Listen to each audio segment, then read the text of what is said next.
est surpris. Ne sont pas parce qu'il a envie. Mais la racine de l'envie dans le cœur, c'est simplement l'orgueil.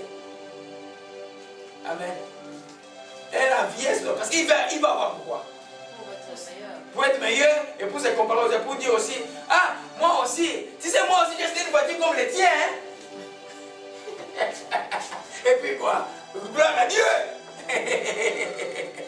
Amen. Je vous dis que ça peut être, on peut trouver les orgueils parmi les gens de 18 ans. Les jeunes gens sont projet, j'ai un jeune homme, vous allez le voir, j'ai l'église. Il va venir bientôt là. Il a une grosse Mustang, un jeune qui peut prendre une Mustang. Lui, quand il vient, il regarde sa voiture. Là. Moi, j'ai l'évangéliste avec sa voiture. J'ai dit, moi, j'aime les voitures, on parle de voitures et tout, et tout, et tout. Et puis, j'ai pris pour lui, je donne les pamphlets. Et puis, c'est un gars bien. Vous allez voir Eric. Alors, il a une grosse voiture là.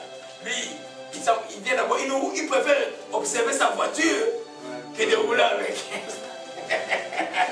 Et puis, il me raconte des histoires. Parce que Paul dit, soyez faible avec le faible. Parce que quand moi, j'ai l'évangéliste, dit, tu sais, aujourd'hui, c'est samedi. Nous allons avoir des 10 Mustangs. Et moi, je vais être devant là.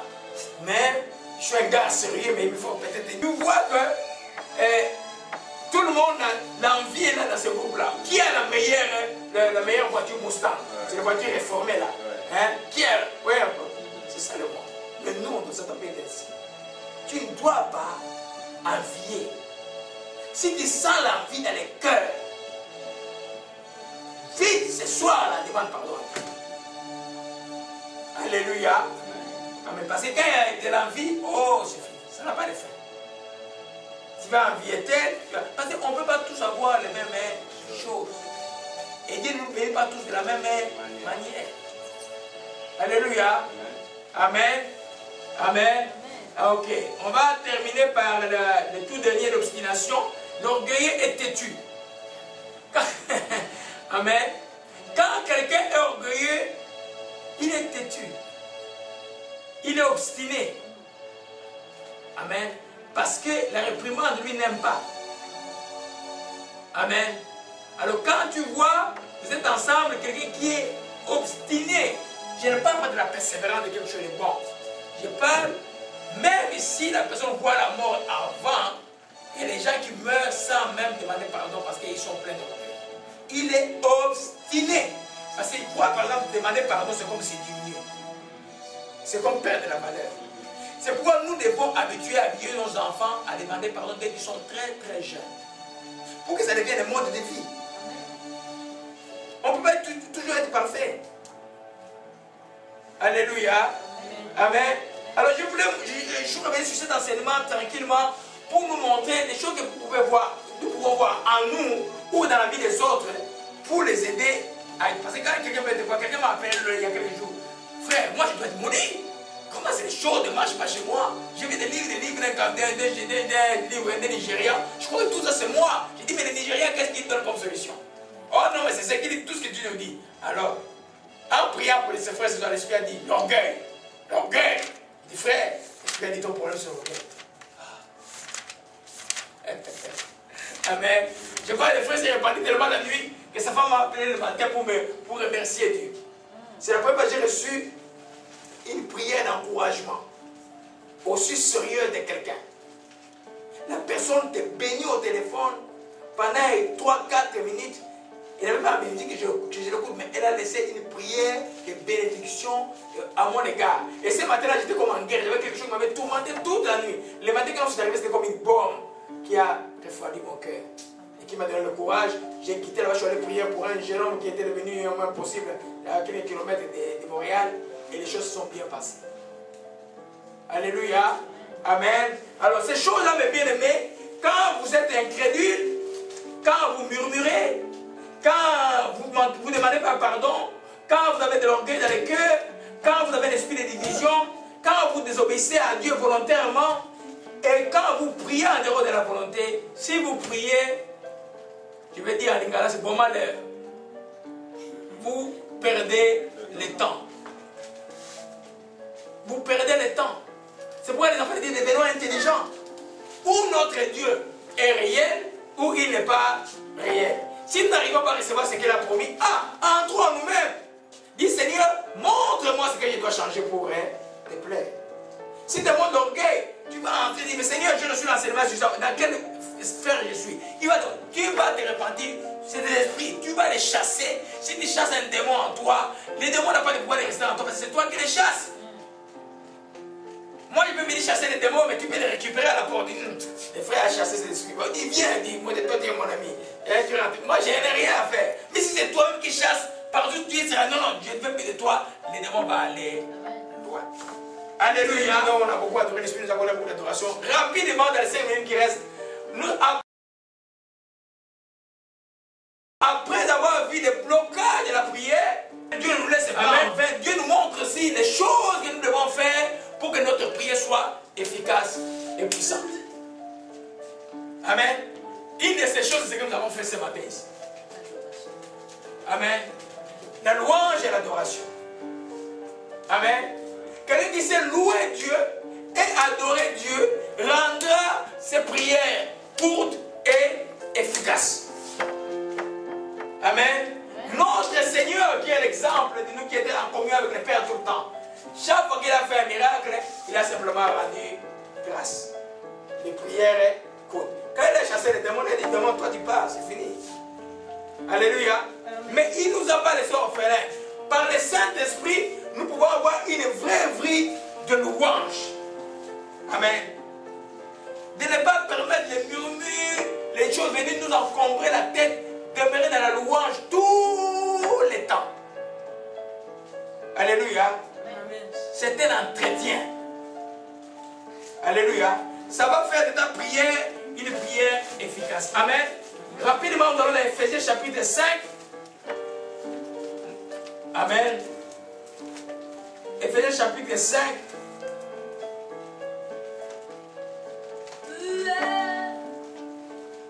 Alléluia.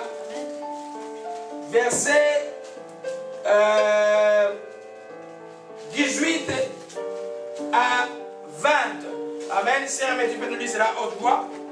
J'ai lu au nom du Seigneur. Amen. Ne vous enivrez pas de vin, c'est de la débauche.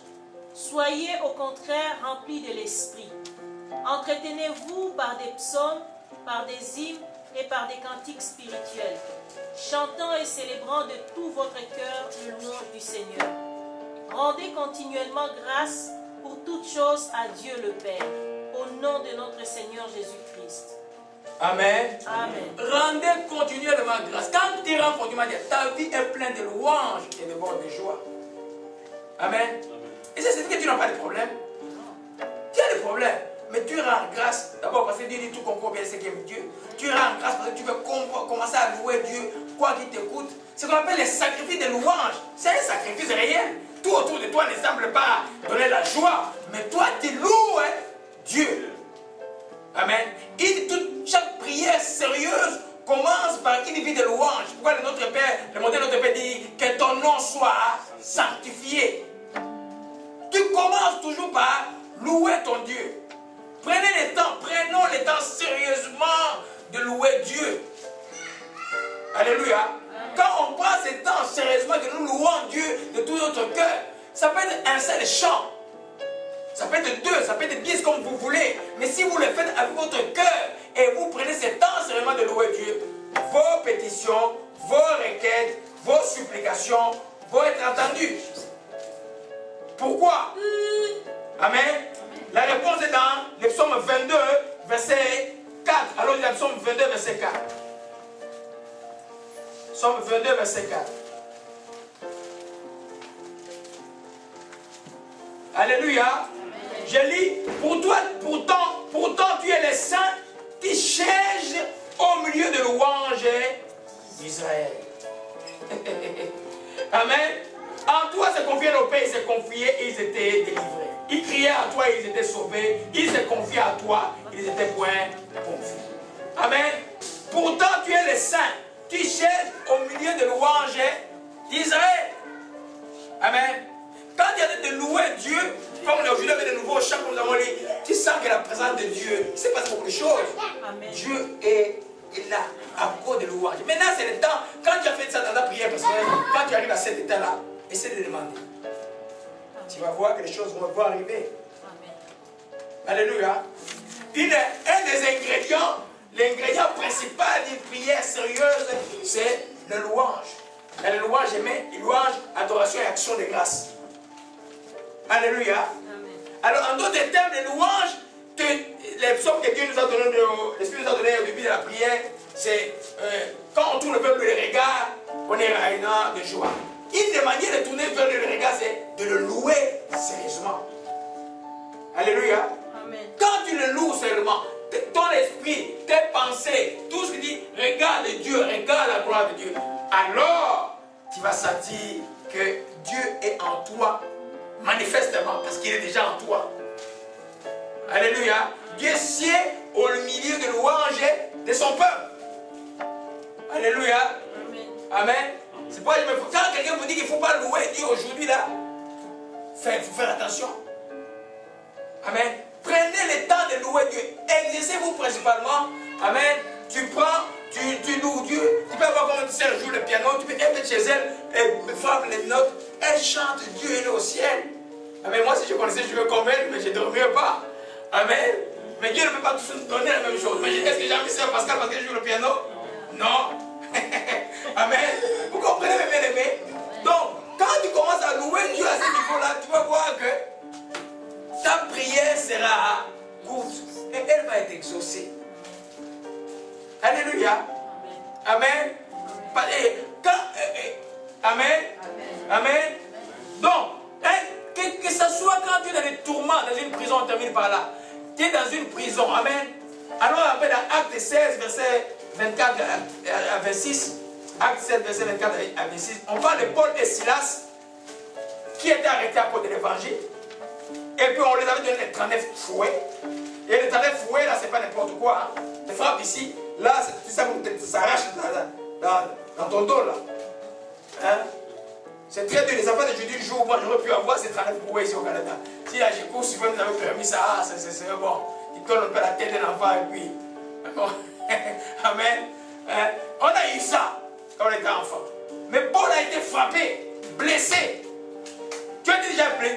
Qui a déjà été blessé parce qu'il est tombé quelque part dans un vélo? Mais si tu as. Imagine que tu es tombé 39 fois. Tu as mal partout, tu sais plus où mettre la tête. Et puis on te met dans une prison, pas une prison climatisée, un donjon où il fait noir, où des souris qui passent des fois. Et tu es là, les prisons sont fermées, toi avec ton cœur, vous commencez maintenant à chanter, à louer la gloire. Ça s'appelle sacrifice de louange. Amen. Autour de toi, tu vois que la mort. Autour de toi, tu vois que les comptes à banque sont négatifs. Tu ne vois pas d'avenir. Quand tu ne vois pas d'avenir, mais tu peux voir Jésus. Amen. Amen. Commence simplement à louer Dieu. Parce que tu n'as même plus la force de lire la Bible. Ça demande un peu de concentration. Tu n'as même pas la concentration. Mais la seule chose valable que tu peux faire quand tu te sens opprimé, c'est de commencer à louer Dieu. Alléluia. Amen. Amen. Acte. Aujourd'hui, c'est un mec qui lit beaucoup aujourd'hui. Acte 16, verset 24 à 26, rapidement. Les joailliers ayant reçu cet ordre, les jeta dans la prison intérieure et leur mit les sceptres aux pieds. Vers le milieu de la nuit, Paul et Silas priaient et chantaient les louanges des dieux, et les prisonniers les entendaient. Tout à coup, il se fit un grand tremblement de terre, en sorte que les fondements de la prison furent ébranlés. Au même instant, toutes les portes s'ouvrirent et les liens de tous les prisonniers furent rompus. Le joaillier se réveilla et lorsqu'il vit les portes de la prison ouvertes, il tira son épée et allait se tuer, pensant que les prisonniers s'étaient enfouis. Mais Paul cria d'une voix forte, « Ne te fais point de mal, nous sommes tous ici. » Alors le joaillier, ayant demandé de la lumière, entra précipitamment et se jeta tout tremblant aux pieds de Paul et de Silas. Il les fit sortir et dit, « Seigneur, que faut-il que je fasse pour être sauvé ?» Paul et Silas